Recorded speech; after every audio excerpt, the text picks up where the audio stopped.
Got this 2023 Lincoln in for full ceramic tint. He's doing 35 in the front, 35 in the rear, and he wants 20% on the back doors. Only because he wants to be able to see at night, and I told him that we can do that for him. So here's a little before. Fishbowl action. You can see right through the car. But let's get him looking right with the tint.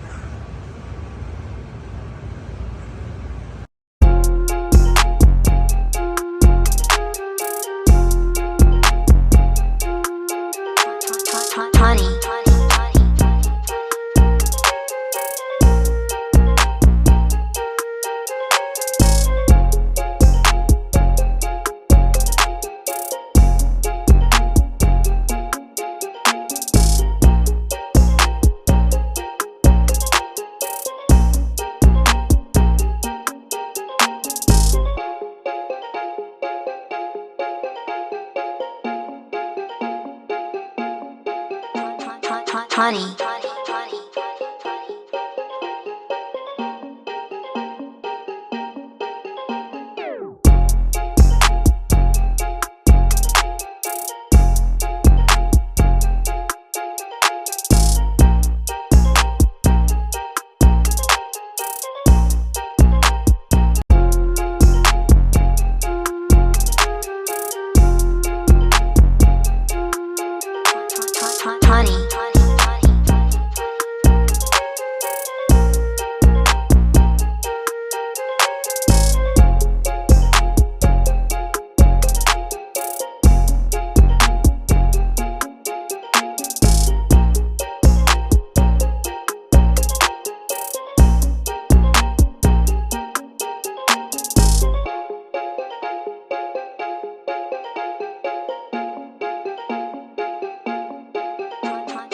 Honey.